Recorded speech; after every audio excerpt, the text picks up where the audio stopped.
Aquí estamos para pensar entre todos y todas. Vamos el día de hoy, casi que nos toman por sorpresa. Estábamos aquí inmersos en una conversación sobre la toxicidad. Un nuevo programa, permíteme ser diferente. Un nuevo programa de Carlita nos va a contar sobre la toxicidad en las parejas. Así que estábamos charlando un poco de eso y habíamos perdido noción del tiempo. Pero ya iniciamos hoy 7F, Ecuador por más democracia. Un gusto saludarlos, queridos amigos oyentes. Su servidor Andrés Durán. Como siempre me acompaña escurridiza la morocha Carla Coronel. Sin antes decirles, antes de dar paso a la reina de los micrófonos, decirles que nos pueden sintonizar por la 95.3 en la capital de los ecuatorianos y la 94.5 en el noroccidente de la provincia de Pichincha, Esmeraldas, Santo Domingo de los Áchilas, Manabí y hasta ahí llegamos. ¿Cómo estás, escurridiza? Buen día. Buenos días, Andresito, muy buenos días a todas y todos quienes nos miran, nos sintonizan, nos escuchan a través de todas las señales de Pichincha Universal, como siempre también a través de www.pichinchacomunicaciones.com.es y obviamente en las redes sociales, que estamos en todas, en YouTube, ya justamente le estaba haciendo el Andresito el TikTok, promo. ¿No? Sí. No les des ideas. De ponerle a hacer TikTok al Carlitos Minango, le quedaría bien. Sí, algunos pueden ser tiktokeros aquí. Pero el programa al justo... Al banderillero Acosta. Sería raro verle en al el Orlando. Sería bueno. También. Sí, podría Sería ser, bueno hacer TikToks el señor Pérez. Al Alexis. Tenemos... él le encanta el TikTok. ¿A ti te gusta el TikTok? A mí me gusta ver, yo nunca he hecho, me gusta ver. Pero podrías también incursionar en el mundo del TikTok. Tenemos ahí nuevos programas que en nuestra página de YouTube, suscríbase, YouTube Pichincha Comunicaciones, dispone lista de reproducciones y usted puede ver todas las producciones que realizamos aquí en Pichincha Universal, repetirse los programas, si algún programa no lo pudo escuchar, no lo pudo ver, pues están ahí todos colgados. Y una nueva también... un nuevo programa que estamos incursionando, justo lo decía el Andresito, es Carichinas, ya les contaré más adelante de qué se trata y empezamos con nuevos programas. Nueva visión. Carichinas Chirisiquis en acción, ya les voy a contar de qué se trata y ya lo podrán escuchar también aquí en los micrófonos de Pichincha Universal. Así que bienvenidas y bienvenidos, 9 de la mañana y 11 minutos. Antes, Andresito, de empezar nuestro programa y empezar con nuestro queridísimo pajarito azul, quiero comentarles a que no se olviden que la Prefectura de Pichincha tiene el honor de invitar a usted a la ceremonia solemne conmemorativa de la Batalla de Pichincha, hoy jueves 27 de mayo a las 16 horas, 4 de la tarde, nos invita, obviamente, nuestra prefecta de Pichincha, Paola Pavón, a este evento que será transmitido vía Facebook Live, en streaming. El gobierno de Pichincha a través de streaming y obviamente también de Pichincha Universal. Aquí estaremos entonces pendientes de este evento a realizarse a las 16 horas. Próximo año, 200 años. A ver, insistimos en los datos que acaba de mencionar la Carla. Usted nos puede sintonizar por la 95.3 en la capital de los ecuatorianos, la 94.5 en el noroccidente de la provincia de Pichincha, Esmeraldas, Santo Domingo de los Áchilas y Manabí.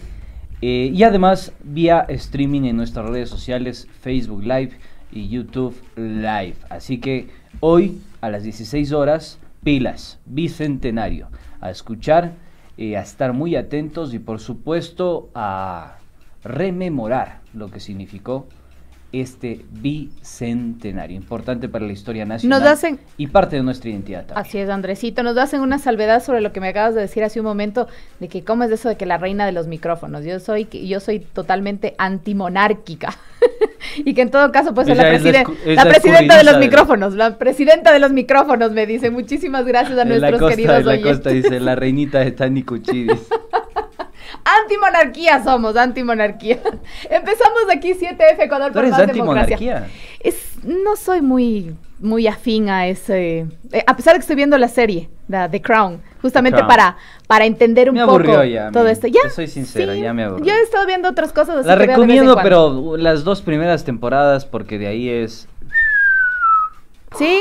Bueno, estoy todavía en la primera temporada, así que voy a terminar. Por ejemplo, lo de Margaret Thatcher, no explican los sucesos del movimiento obrero la parte política. Británico, la parte política. Eso es clave para entender el giro neoliberal en Reino Unido. Eso es súper importante. Claro. O sea, falta un poco ese condumio político, sí, dices tú, y se basan más dentro del del palacio. Hacen al ¿cómo es? Al príncipe Felipe, al duque. Al duque de Edimburgo en ese tiempo. También igual, o sea, era un personaje que... Era un pillín. Era un pillín. Pillín era poco.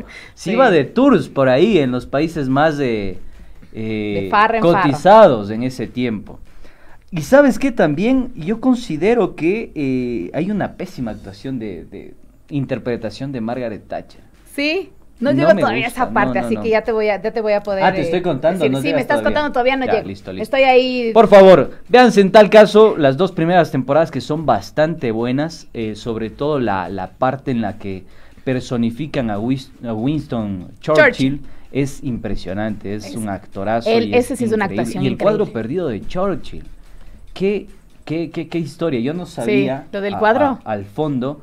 cómo se había perdido el cuadro. Después, investigaciones periodísticas revelaron que ese cuadro de Winston Churchill fue quemado por la propia ama de casa, ama de llaves de la familia Churchill. Así que súper interesante. Así es. Entonces, bueno, hay una recomendación los para que vínculos puedo del ver. Nazismo con la familia. No voy a contar. Es bueno, más, no cuentes porque si no les vamos a quitar todo el condumio a nuestros queridos oyentes. Vamos ya con nuestro segmento que dice Larry, el pajarito azul, a las 9:15 de la mañana.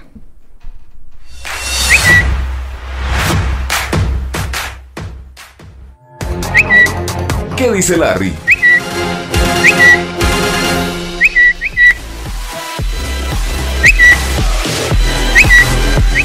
Bien, 9 de la mañana con 16 minutos, arrancamos con el pajarito que más le gusta a la escurridiza Coronel. Vamos ahí entonces, escurridiza. Les cuento nuestro primer tuit del día de hoy, que viene desde la Casa de Pichincha Universal. Patricio Donoso, ministro de Trabajo, señaló que el gobierno tiene listo y avanzado el proyecto de ley de oportunidades que funcionará paralelo al Código de Trabajo. En ese sentido, aseguró que quienes tengan un empleo digno y pleno no perderán sus derechos. Indicó que la propuesta nace porque las cifras de desempleo, subempleo e informalidad son dramáticas, puesto que alcanzan a 5 millones de ecuatorianos, a lo cual se suman 280,000 jóvenes que salen al mercado laboral cada año, es decir, que terminan la universidad y no tienen un puesto de trabajo. Frente a ello, el gobierno del encuentro generará un ambiente laboral sano y abierto para que las 3 partes de este trípode conversen entre empleadores, trabajadores y, por supuesto, el ministerio haciendo de puente. Eso dijo el nuevo ministro de Trabajo. Entonces, este proyecto de ley se llama Ley de Oportunidades, que es una normativa paralela al Código de Trabajo. Veamos cómo va caminando este nuevo proyecto de ley.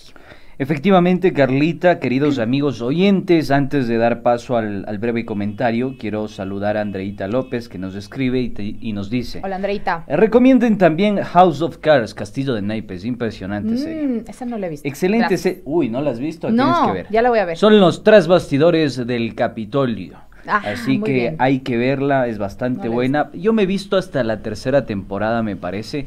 Entiendo que hay una 4ª temporada en la que la esposa del entonces presidente llegó a ser presidenta de los Estados Unidos. Estaba bastante conmocionado con esa noticia, así que si la pueden ver, Vamos a House of Cards, Castillo de Naipes, véanla, está buenísima. A ver, entrando en materia, proyecto de ley de oportunidades es el calificativo que se le da a esta nueva normativa que va a ser un cuerpo legal paralelo al Código de Trabajo.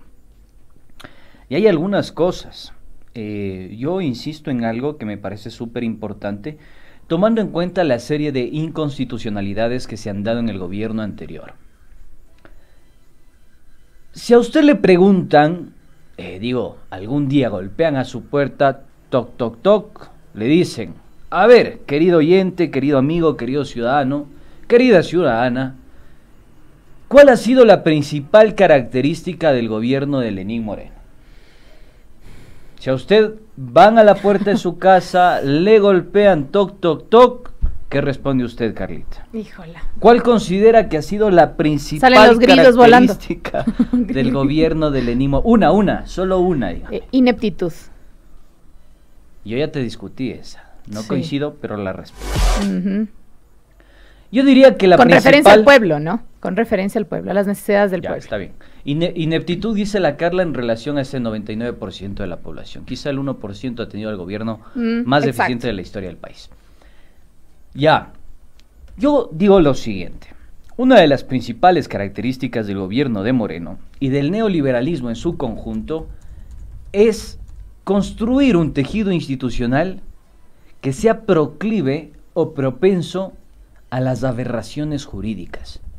Y esto, para no ponerme jurista, porque no lo soy, no soy abogado ni conozco de derecho, ahí la Constitución uno la puede leer, es las inconstitucionalidades. Y si uno toma en cuenta este parámetro, va a ver que desde el 2018 en adelante ha habido una vulneración sistemática a nuestra Constitución. ¿Y por qué hago esta salvedad? Porque el exministro de Trabajo, Andrés Ich, vulneró la Constitución. Incluso hizo que un acuerdo ministerial esté por encima de la normativa y de la Constitución. Y me refiero al artículo 169 que establecía la fuerza mayor en la Ley de Apoyo Humanitario. A pesar de que ya hubo una observancia por parte de la Corte Constitucional. Entonces, si a mí me golpean la puerta de mi casa y me preguntan, estimado señor Durán, ¿qué piensa usted acerca del gobierno de Lenín Moreno y cuál es su principal característica? Yo me quedo con esto. Se pasó la Constitución por donde todos sabemos, pero no se puede decir acá. Ya, por ahí mismo. Esperemos, insisto yo, que esta propuesta de ley no sea más de lo que vivimos los últimos 4 años. Que tome en cuenta que hay derechos consagrados en nuestra Constitución, que no puede existir la precarización, que no puede existir la flexibilización y que no existe regresión de derechos adquiridos e históricos. Y nos podemos remontar a los años 30, incluso a la época gloriosa, incluso a la propia creación del Ministerio de Trabajo, incluso a ese 12 de noviembre de 1922, que generó una de las catástrofes más importantes de la historia obrera de este país. Entonces, yo insisto en esto, pilas, trabajadoras, trabajadores, no permitan que exista una regresión de derechos. Esperemos que también se tome en consideración las condiciones de la Sindemi y por supuesto no pierda ni el aparato productivo, pero sobre todo que no pierda el trabajador. Esperemos que el capital no esté por encima de las necesidades de todas y de todos los obreros de este hermoso territorio. Esperemos justamente, Andrés, que como tú dices, no quede además solo en el papel y en las declaraciones. Dijo el ministro también que retomará el proyecto de ley llamado Economía Violeta, que da garantías y oportunidades a las mujeres para que tengan el mismo salario del hombre por funciones similares. Entonces, esperemos, estaremos atentos de que eso se cumpla y de que funcione. Creo que el empleo es una de las mayores preocupaciones en estos momentos. Sí. Una de las mayores. Seguimos con nuestro queridísimo Larry, Andresito. Vamos entonces con otra novedad, varias novedades diría yo. ¿Qué nos dice el portal BN Periodismo? ¿Por qué BN Periodismo? Así se llaman los chicos. BN Periodismo, está bien. Evadir impuestos es heroico, dice uno de los varios tweets que publicó Aparicio Caicedo entre 2010 y 2011. El futuro consejero presidencial de Guillermo Lasso además sugería a sus seguidores quemar el RUC. Los trinos de Caicedo fueron duramente cuestionados en redes sociales. ¿Qué piensan ustedes? Yo quisiera que ustedes comenten en nuestras transmisiones, manden mensajitos de WhatsApp, si quieren ahí está el número de la Carlita, escríbanle. Díganle lo que sienten frente a la evasión de impuestos. ¿Por qué digo esto? Porque Carla y queridos oyentes, la evasión de impuestos es verdaderamente un problema para el país. Y un problema grave. Algún momento un estudio de Oxfam International en el año 2016 reveló que la evasión de impuestos en el Ecuador se aproximaba a los 30.000 millones de dólares. ¿Ustedes se fijan? Pero claro, Andrés, obviamente también esa evasión de impuestos no es que somos todos los ciudadanos que estamos evadiendo, Muy sino bien, son las gracias por la grandes salvedad. empresas, son los grandes grupos económicos, porque para llegar a esa cifra no alcanzamos ni todos los ecuatorianos, creo. De acuerdo, perfecta la salvedad, gracias Carlita. Efectivamente, ahí la Comisión Económica para América Latina, CEPAL, estableció que los impuestos tienen que ser progresivos, no regresivos. ¿Qué quiero decir con esto? Es muy sencillo. No hace falta tener un PhD o un postdoctorado en economía para entender esto. Es muy sencillo, muy simple. Los que más tienen, más deben pagar. Los que menos tienen, menos deben pagar. Si ustedes regresan a ver al país vecino, que poco se menciona sobre su situación actual, y me refiero a Colombia, ese es el verdadero problema, ¿no?, que está teniendo hoy por hoy Colombia. Es decir, una pugna redistributiva. Fíjense que este dato es espeluznante, perturbador. ¿Por qué razón? Porque en Colombia se evade 18.000 millones de dólares. Y los evaden, como dijo Carla, las grandes compañías y los grandes grupos económicos. 18.000 millones de dólares, de lo establecido formalmente. Y para cubrir ese déficit fiscal, producto de la incapacidad del Estado colombiano para recaudar, lo que se hizo es clavarle pues un hachazo al pueblo colombiano. Y se establecía un impuesto a las personas que ganaban a partir de $600.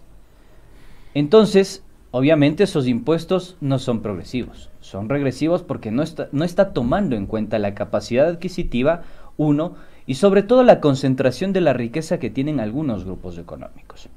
Pero esto, Carla, y aquí yo quiero desmantelar, queridos oyentes, un discurso que es hegemónico y predominante en los medios de comunicación, que tiene que ver con esto de que hay una excesiva presión fiscal. Hay mucho impuesto en el Ecuador y todos somos afectados por los impuestos. La presión fiscal en Dinamarca, por ejemplo, asciende al 49%. 49% que permite garantizar salud, educación y sobre todo algo que lo hace excelentemente bien estos países escandinavos, la economía del cuidado. Es decir, el futuro de las generaciones venideras. Invertir en las nuevas generaciones. Esto es clave para el desarrollo económico, social, político, institucional y hasta cultural. Entonces, tomando en cuenta esto y tomando en cuenta las realidades de Ecuador y Colombia, yo creo que hay una construcción profundamente ideológica. Porque no responde a la ciencia, a la técnica y a los estudios académicos indexados que permitan reflejar de alguna forma la presión fiscal real en los países Ecuador y Colombia, o en los países latinoamericanos. Entonces, la principal encrucijada que tenemos hoy por hoy en el país es justamente esta pugna redistributiva, que las grandes empresas, los grandes acapadores de riqueza, paguen en función de sus ingresos y los chiros, como nosotros, también lo hagamos en función de nuestros ingresos. Exactamente, paguemos Eso de acuerdo a nuestros ingresos. Es progresividad. Esto no está considerado. Que se igualen quienes están debiendo. Efectivamente. Imagínate y todo esto, lo que llegaríamos, las vacunas que podríamos comprar, por imagínate. supuesto, 30.000 millones de dólares. No solo las de COVID, sino las que hace falta a los guaguas. millones de dólares en el 2016.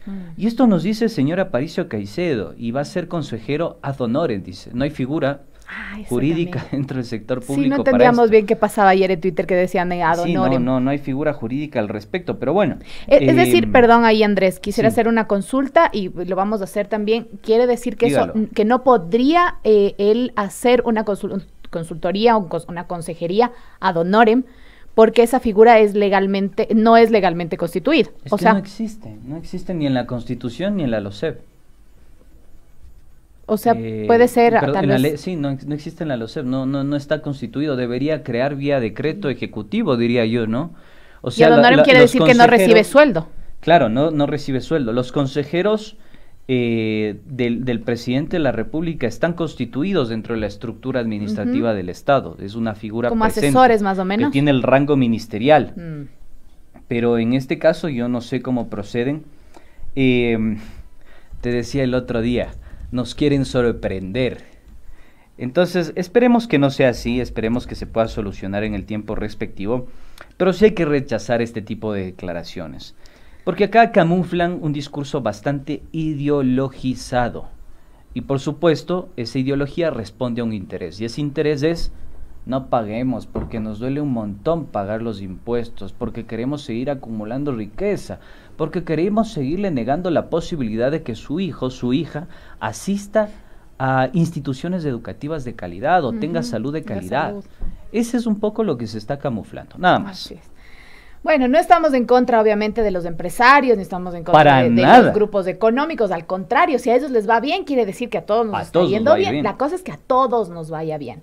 Pero hay que pagar los impuestos de acuerdo a nuestros ingresos, de acuerdo a los ingresos que tengamos todas y todos. Pero vamos con el último tuit antes de irnos del corte, Andrés, y quiero contarles este tuit de María Elvira Salazar. ¿Quién es María Elvira Salazar? Es congresista de Estados Unidos, periodista ganadora de 5 premios Emmy, hija de exiliados, la mamá de Nico y Martin, según su descripción de Twitter, representando al hermoso sur de Florida. Y ella nos envía este saludo, este mensaje. Vamos a escuchar lo que dice y regresamos a comentar.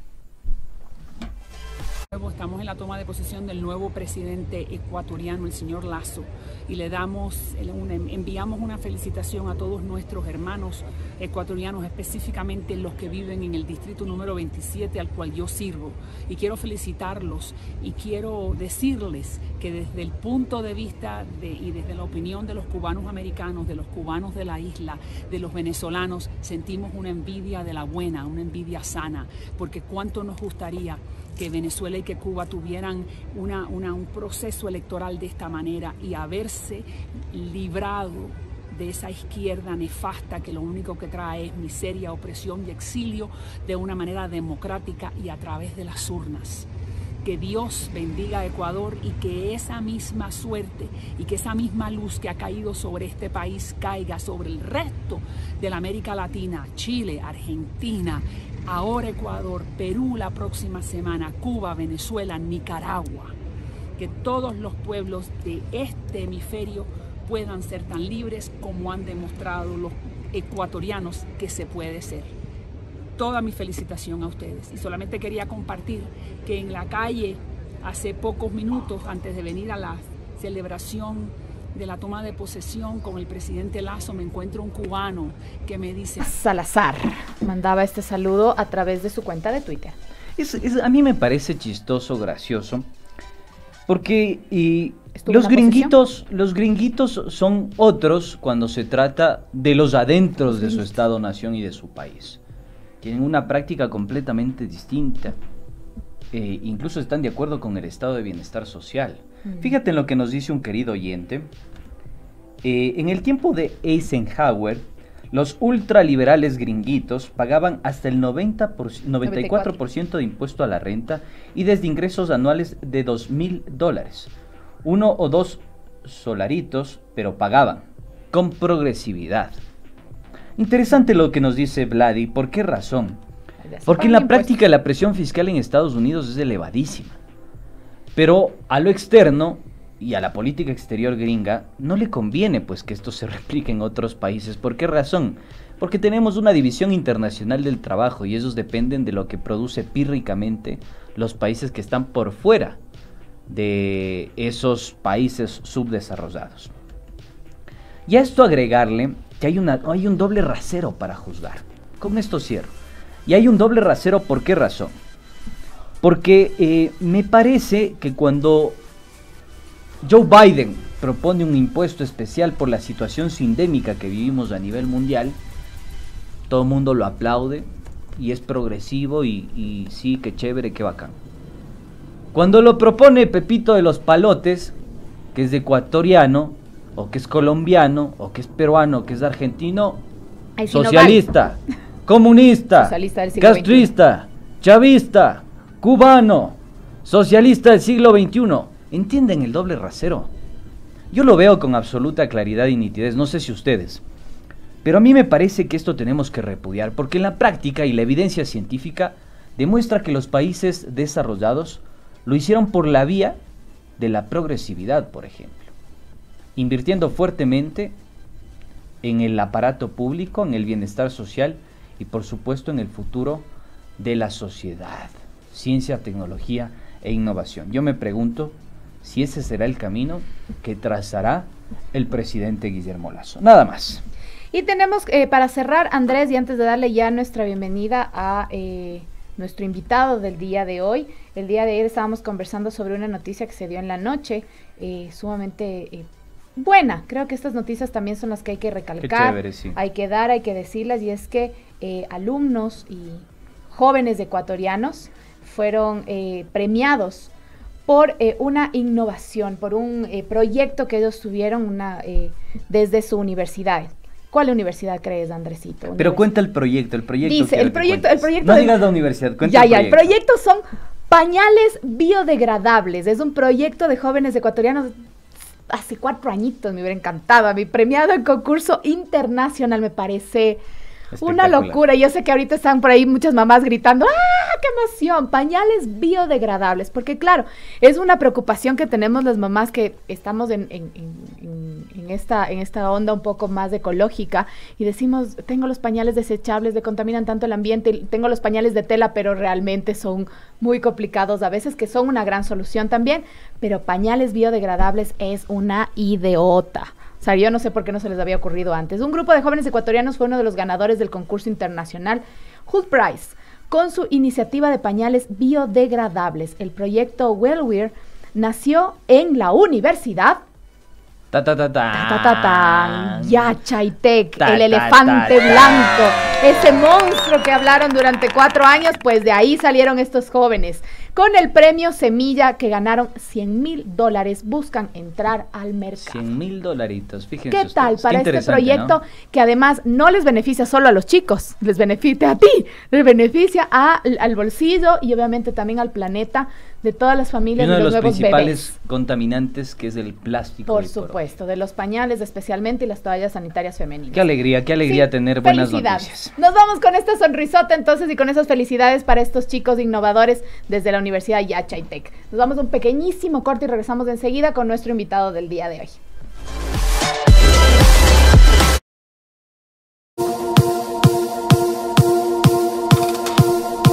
Volvemos entonces rápidamente, nos acompaña una eminencia de la ciencia y la investigación. Edgar Samaniego, médico, investigador, ensayista, docente universitario, fue rector de la Universidad Central del Ecuador, decano de la Facultad de Ciencias Médicas en 2 periodos y también fundó y presidió la Asociación Ecuatoriana de Farmacología y la Sociedad Latinoamericana de la misma especialidad. Tenemos el gusto y el agrado de dar la bienvenida a Edgar Samaniego. Edgar, ¿cómo está? Les saluda Andrés Durán. Me acompaña Carla Coronel. Buen día. A ustedes, muchas gracias por la invitación. Aspiro que nuestra conversación sea útil para la educación superior en el país. A las órdenes de ustedes. Edgar, ese es el principal objetivo. A ver, hay una propuesta de reforma a la Ley Orgánica de Educación Superior. Recordemos que en el gobierno de Moreno también hubo una reforma a la ley de educación superior y en el gobierno de Correa ni se diga, hubo una reforma a todo lo que significó la educación superior. Se cerraron 14 universidades calificadas como de garaje y hubo una profunda reforma institucional a las universidades. Además, se crearon 4 universidades emblemáticas en su gestión y creo que hoy tenemos algunos de esos resultados. Lo mencionábamos, esta interesante e importante noticia alrededor del premio que ganaron estos chicos en el ámbito de la innovación. ¿Cuál tiene que ser la reforma prioritaria para el gobierno del señor Guillermo Lasso y en qué se tiene que enfocar? Porque también me parece que hay tensiones y miedos, pululan por ahí los fantasmas, de regresar a esas universidades de garaje y una desregulación absoluta de la educación superior. ¿Qué decía al respecto, estimado doctor?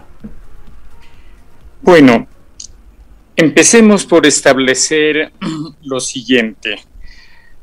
La educación aquí y en todo el mundo tiene un espíritu profundamente sensible y que hace la estructura definitiva de esta actividad humana, y es el cambio y la evolución permanente.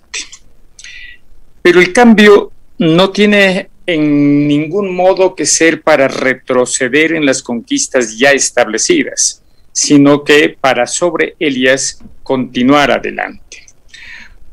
Usted en la introducción señalaba los singulares avances que en la época del presidente Correa se realizaron en las universidades a través de la Ley Orgánica de Educación Superior, que desde entonces solo ha recibido uno que otro cambio cosmético y no ha hecho otra cosa que eso. Seguramente quiera decir que la ley está bastante bien concebida y que algunos cambios en el futuro se podrían dar, pero que la arquitectura en sí mismo está bien establecida.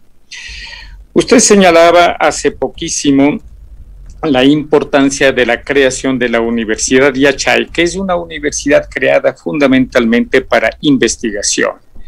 El que habla ha sido, es y sigue siendo un defensor de esa universidad, en tanto y en cuanto establezca lo que los países no industrializados tienen que hacer de aquí, de antes y para siempre, que es investigar. Solamente la investigación es la que puede llevar a la transformación, no necesariamente la política. Y si ustedes y yo analizamos lo que ha ocurrido con los países del llamado boom industrializado, observaremos que son los dueños de la creación científica y que nos imponen condiciones desde arriba hacia abajo. Mire, el Universo trae una nota en el sentido de que el señor presidente actual tiene ya el borrador de una nueva ley o cambios a la Ley Orgánica de Educación Superior. Y de ese borrador no se conoce todavía cuáles son los cambios fundamentales. Pero por lo dicho por el señor presidente, hay algunas cosas que desde la campaña anterior él viene ofreciendo, y es la supresión de CENESID. Ahora se ha allanado a una propuesta que el partido político MPD ha venido propugnando desde siempre y que se llama el libre ingreso. Lo bueno de ese borrador es que el señor presidente, a través del secretario de CENESID, dice que lo discutirá con los rectores de las 73 universidades. Lo bueno no es que se presente a discutir con los rectores, sino que las observaciones que ellos hagan se las tomen en cuenta, porque de otra manera pensaría que se trata simple y llanamente de un show político a objeto de amainar las grandes necesidades que la educación superior tiene en el momento. Entonces, si ustedes consideran oportuno y conveniente, podríamos empezar nosotros a hablar sobre la supresión de CENESID. Bueno, el señor presidente en las dos últimas campañas electorales... Perdón que lo interrumpa, permítame contextualizar un poquito el tema, por favor, porque me parece que lo que acaba de mencionar es supremamente importante. Porque muchos analistas y académicos han calificado a esta propuesta por parte del presidente Guillermo Lasso de demagógica, de populista.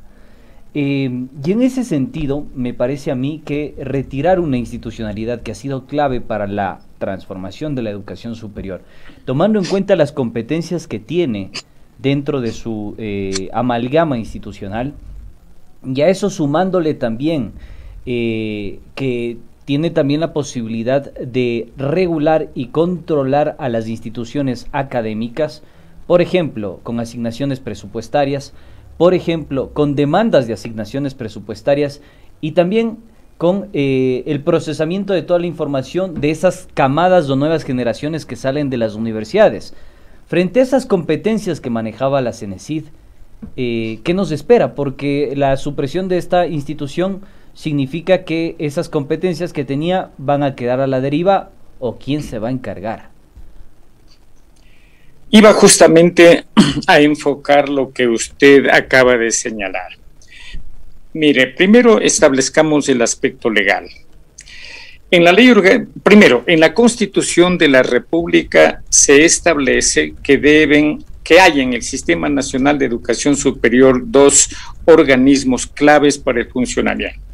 El uno es el Consejo de Educación Superior, que se encarga de la planificación, etcétera, de la educación superior, pero señala con toda claridad en coordinación con el Ejecutivo. La Ley Orgánica de Educación Superior, para establecer esa coordinación con el Ejecutivo, crea la secretaría llamada CENESID.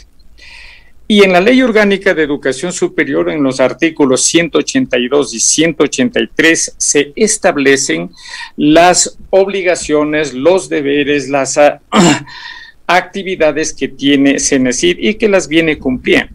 Que en más de una oportunidad puede haberse equivocado, eso no quiere decir que el organismo como tal no sirva. Usted ha señalado ya algunas cosas de aquellas que se refieren a la regulación de varias de las actividades de las universidades. Pongamos un ejemplo. El mismo presidente dice que va a incrementar las becas. El que regula, el que crea, el que modifica, el que monitorea las becas en el Ecuador es precisamente CENESID. Es decir, allí tiene usted una gran contradicción entre lo uno y lo otro. Al comienzo el presidente decía que va a echar al tacho de la basura la CENESID, ahora dice que la va a modificar. Para modificar, él necesita contar con los votos necesarios en la Asamblea. Y de lo que sabemos, al menos el grupo de Creo, apenas creo que tiene el 8.5% de la votación. No creo yo que las otras bancadas quieran retroceder en el tiempo y en el avance que la universidad ha tenido hasta este momento. El Consejo de Educación Superior actual, que está concebido en la Constitución y en la ley, trabaja gracias a los informes y al sustento fundamental que le entrega CENESID. ¿Cómo se va a cambiar simplemente el nombre? ¿Cómo puede trabajar el Consejo de Educación Superior si no tiene a esta estructura básica de regulación y de relación? Es la encargada de vigilar que los presupuestos en las universidades, sin afectar a su economía, se encuentren normalmente manejados. De ahí que ha establecido en muchas oportunidades, mientras la universidad dice tenemos un déficit muy grande, encuentra que del presupuesto programado para determinado año, a veces algunas universidades solo han utilizado el 60, el 70%. De tal manera que entonces ir a tratar de suprimir la CENESID nos parece regresar al pasado y evitar que la relación adecuada que debe haber entre el sistema de educación superior y naturalmente las universidades se agote, asunto que creo no le conviene al país por ningún sentido. De tal manera que el mantener CENESID es una exigencia de la sociedad y es una exigencia vital para el funcionamiento de la educación superior en el Ecuador. Doctor Samaniego, aquí dos puntos que quería también consultarle. Tampoco se habló nada del incremento del presupuesto de lo que establece la ley justamente para las universidades, especialmente las universidades públicas. Pero también uno de los justificativos y una de las primeras causas que decía el señor Guillermo Lasso en campaña para desaparecer la CENESID era de que los jóvenes están sufriendo violación de su libertad individual, porque ellos no podían estudiar lo que querían, sino lo que la CENESID le decía, y eso se refería al examen de ingreso a las universidades. ¿Qué tan importante es este examen? Es decir, ¿está simplemente porque se les quiere coartar la libertad a los jóvenes o porque se les quiere orientar? Y el presupuesto, que tampoco no se ha dicho absolutamente nada. Empecemos por señalar que lastimosamente hay allí una confusión o un desconocimiento de lo que realmente ocurre en el país. Los estudiantes se inscriben en la CENESID para el examen en la carrera que ellos quieren escoger. Nadie les impone absolutamente nada. Por esto creo que hay una confusión que es necesario aclararla y que el país debe conocerla. ¿Qué es lo que ocurre? Si un estudiante se inscribe para medicina y lastimosamente las condiciones académicas que él tiene para ingresar a medicina, de acuerdo a lo que establece la Constitución de la República, permítame repetir esto, en función de lo que la Constitución de la República establece. Si no tiene las condiciones académicas para ingresar a medicina, el CENESID lo que le dice es, Mire, tenemos nosotros cupos en otras 3 o 4 carreras. Si usted quiere, escójalas. Si no quiere, no las escoja. De tal manera que no hay imposición del gobierno, de la ley de Estados Unidos, de Satanás o del arcángel San Gabriel sobre el estudiante. Esta es una confusión absurda que tiene que corregirse. Nunca ha ocurrido eso, no ocurre hoy, no ocurrirá jamás. Esto en cuanto se refiere a la libertad de los estudiantes. En lo que se refiere al examen, miren, cuando el gobierno y todos los dirigentes políticos establecen la necesidad de subsidiar la pobreza, yo creo que este es un elemento con el que todos nosotros estamos de acuerdo y que seguramente habrá que ir corrigiendo. Porque la gente menesterosa, olvidada y preterida del país tiene hambre y hay que ayudarle a comer para que sobreviva. Pero pretender que el Estado subsidie el déficit cognitivo de un pequeño grupo de jóvenes no parece ser la vía más adecuada. Yo no estoy de acuerdo, no creo que debe subsidiar el Estado el déficit cognitivo de un pequeño grupo de jóvenes. Que el examen puede corregirse, puede modificarse, pues no hay problema y eso hay que hacer para dar fundamentalmente consistencia en la averiguación que quiere la universidad. Es que el joven tenga una base elemental, ni siquiera sustantiva, de razonamiento lógico. Esto es lo que se necesita absolutamente para todas las carreras, pero de ahí llegar a lo que han llamado el libre ingreso a la universidad es retroceder prácticamente un siglo en la contextura y en el deseo de que la universidad se constituya en el norte fundamental para el avance y el desarrollo del país. Es decir, lo que queremos nosotros con esto es un amontonamiento de las aulas, un gran amontonamiento de las aulas.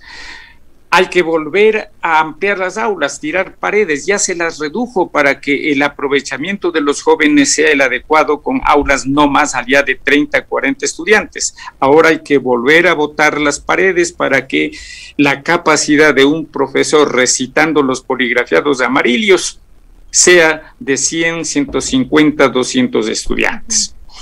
Permítame contarles lo siguiente. Cuando tuve la suerte de dirigir la facultad. Se nos colgó el doctor. Se nos frizó el internet del doctor Samaniego. Ahí está. Doctor, tenemos un inconveniente con su conexión. Muy serio. ¿Algo? ¿Nos escucha? Ahí nos escucha, doctor. Qué pena los tiempos telemáticos. Tenemos un problema en la conexión con y boicotean justo cuando nos iba a contar la anécdota. Justo cuando nos iba a contar la anécdota, porque yo tenía ahí una duda particular, Carla. Ajá. Y queridos oyentes.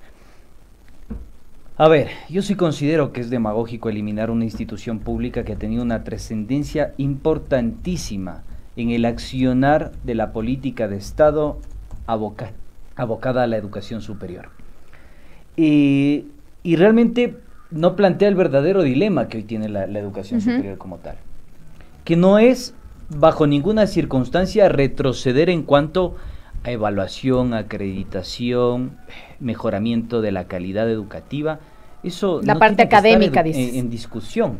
Eso tiene que ir mejorando de manera sistemática. Fíjense ustedes que China tiene 3 exámenes de acceso a la universidad. 3 exámenes. Hay universidades en Estados Unidos que tienen 4 exámenes de acceso. Hay algunas que incluso piden hablar fluidamente 2 idiomas. Ajá. Más si eres extranjero. Entonces es bastante importante tener en cuenta que la calidad educativa tiene que ir hacia arriba, bajo ninguna circunstancia hacia abajo, y de alguna forma cediendo espacios a una cultura de la mediocridad. Y yo quería hacer esto con mucha claridad. Sí. Andresito, solamente quería comentar justo, quería dar cita textual de lo que dijo el jefe de Estado, Guillermo Lasso, el día lunes, y dijo: necesitamos universidades libres y necesitamos una reforma de la CENESID para que nuestros jóvenes ecuatorianos no sigan sufriendo una violación a su libertad individual, que ellos puedan estudiar lo que ellos quieran estudiar, no lo que les diga la CENESID, no lo que les diga el gobierno. Y si los padres no se atreven a decirles a los hijos lo que tienen que estudiar, mucho menos lo puede hacer el gobierno. Así lo dijo textualmente. Es que yo creo que ya aclaró eso el doctor Samaniego. No se trata de una exigencia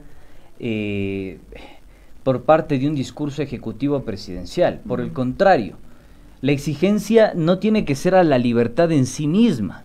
La exigencia tiene que ser a generar mejores estándares. Ahí se volvió a conectar el doctor Samaniego. Doctor, ¿nos escucha? Nos quedamos en la anécdota. Lamento que tengamos problemas. Dígame en qué parte nos quedamos. Nos quedamos en la anécdota. Estamos contra reloj y tengo una pregunta más. Así que por favor, si nos cuenta rapidito su anécdota que nos interesaba, vamos cerrando con la otra interrogante. Por favor, si es tan amable, doctor. Bueno, pero qué bueno que ustedes reproducen el espíritu de los ecuatorianos. Nos gusta un poco el chisme. Nos quedamos con la anécdota. Ahí va. Como buena sala de docencia. Le decía que cuando estuve en el decanato de la Facultad de Medicina teníamos el famoso libre ingreso y las aulas se habían repletado de manera que respirar oxígeno era difícil. Pero esto no es el mayor problema. Mire a dónde llegamos con esta barbaridad de libre ingreso. Los estudiantes tienen que hacer prácticas. No. Sí, tenemos problemas con la conexión del doctor. Qué pena, doctor. Pero más o menos entendemos por dónde va lo que nos quiere contar, ¿no? Yo las le digo prácticas así, preprofesionales, todo lo que tienen que hacer dentro de un aula. Antes de que se establezca este examen de ingreso a la educación superior, cada universidad tenía su propio proceso de admisión a las universidades. La Universidad Central tenía su examen para comunicación social y tenía su examen para ciencias médicas. La UDLA tenía, no creo que tenía examen de acceso. La PUCE tenía su examen. Y cada universidad tenía su propio proceso de admisión. Entonces, esto de entrada evidencia un grave problema y conflicto. ¿Qué quiere decir? Que si usted va a la UDLA, seguramente no va a tener las mismas competencias o capacidades que la Universidad Central, o viceversa. Y si usted va a la PUCE, va a pasar exactamente lo mismo. ¿Y qué también plantea dentro de la regulación del sistema de educación superior? La autarquía, más no la autonomía universitaria consagrado en la reforma de Córdoba, en la reforma universitaria de Córdoba. Entonces, esto sí plantea una camisa de fuerza a las instituciones educativas. Y además de esto, lo decía, el grave problema que tiene hoy por hoy la educación superior no es pues la libertad de ingreso, la libertad de acceso. El problema es la ampliación de las matrículas y la ampliación de la oferta académica. Recordemos que el señor Moreno se había comprometido en crear, me parece que son 75 instituciones técnicos y tecnológicos. Esos institutos técnicos y tecnológicos no se construyeron. Y esos institutos técnicos y tecnológicos, por ejemplo, en Alemania, producen aproximadamente el 35% del PIB nacional de ese país. ¿Por qué? Porque especializa la mano de obra.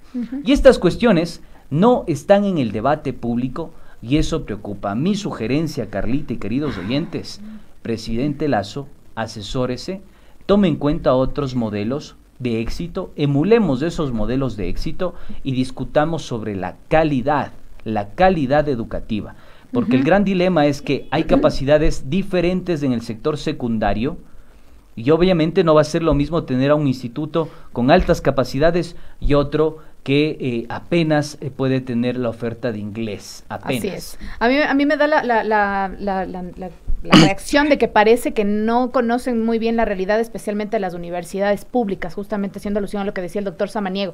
Doctor, para despedirnos, creo que ya tenemos nuevamente conexión con usted. Creo que vamos a tener que cerrar ya con una última reflexión suya. Dígame, con mucho gusto. Sí. Espero que no se pinche nuevamente el internet. Qué pena, doctor, rápidamente, porque estamos contra reloj. Perdóneme. Le termino esto en un segundo. Llegaba el supervisor con 10, 12, 14 estudiantes y ¿sabe qué ocurría?